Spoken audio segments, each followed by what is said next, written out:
Pour l'élaboration d'une grille d'évaluation en promotion sociale, il existe une procédure de base qui s'applique à la plupart des situations d'évaluation des unités d'enseignement.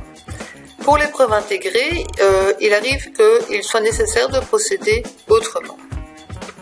Voici deux exemples de capacité terminale caractéristiques d'épreuves intégrées du niveau 6, c'est-à-dire du niveau bachelier.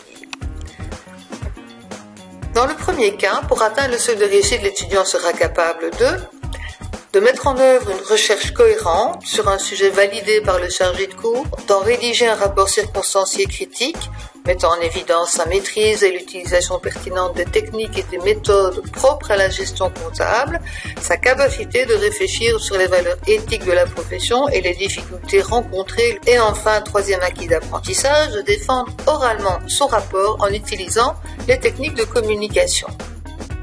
En considérant une seconde situation d'épreuve intégrée, nous retrouvons finalement des acquis d'apprentissage extrêmement proches.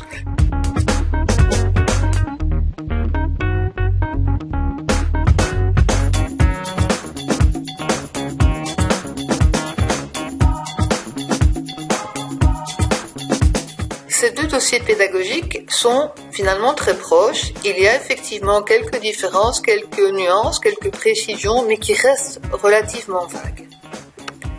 Dans le premier cas, on a affaire au bachelier en comptabilité. Dans le second cas, il s'agit du bachelier en agronomie. On se retrouve donc dans un contexte spécifique qui est l'épreuve intégrée, lorsque les capacités terminales sont dites transversales, qui relèvent davantage des démarches mentales définies dans le cadre européen de certification et qui définissent donc le niveau des études, plutôt que réellement en lien avec les spécificités du métier. Il est tout à fait possible dans ces situations de définir des critères transversaux.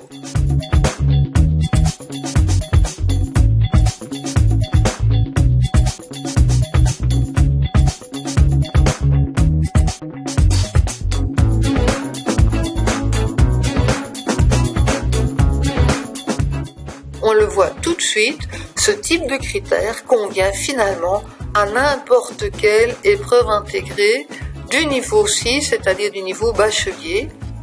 Notons à cette occasion que le nombre de critères est beaucoup plus élevé que ce qu'on admet généralement dans les grilles d'évaluation des unités d'enseignement. Mais la solution des critères transversaux a cependant une limite. Cette limite tient dans le flou qu'elle engendre. Ce flou peut entraîner des complications quand il s'agira de préciser la nature de la recherche. Cela risque d'entraîner une hétérogénéité du niveau de difficulté d'un étudiant à l'autre. En effet, un étudiant peut choisir un sujet très limité, un autre un sujet plus vaste et plus complet qui présentera davantage de difficultés. Enfin, nous observons que le jury extérieur peut parfois être dérouté par des critères très abstraits, peu en lien avec le métier qu'il connaît. Par ailleurs, il est toujours question, bien sûr, de respecter le niveau des études défini dans le cadre européen de certification. En pratique, ça se traduit par une intégration des critères transversaux dont nous avons déjà parlé. Voici un exemple de grille qui a été établi selon cette procédure pour le bachelier en comptabilité. Nous retrouvons l'acquis d'apprentissage 1 et on a apporté un certain nombre de précisions. La recherche s'inscrit dans le cadre d'une activité économique précise, délimitée et documentée. La recherche concerne une entreprise personnalisée, contextualisée, réelle en projet ou simulée. Par contre, on retrouve le troisième critère qui est tout à fait transversal. Les règles déontologiques sont respectées. Pour le deuxième acquis d'apprentissage, rédiger un rapport circonstancié critique, on va de nouveau préciser un certain nombre de choses en lien avec la profession.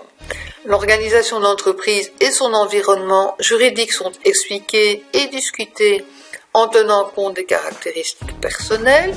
Il va s'agir d'analyser et de présenter une démarche marketing, des postes comptables, d'utiliser un logiciel comptable, de présenter aussi la structure des coûts et le résultat de l'entreprise, et éventuellement de faire des propositions d'adaptation, de présenter et d'expliquer une situation financière, une stratégie fiscale, et dans les deux cas éventuellement de proposer des solutions d'amélioration et d'optimisation.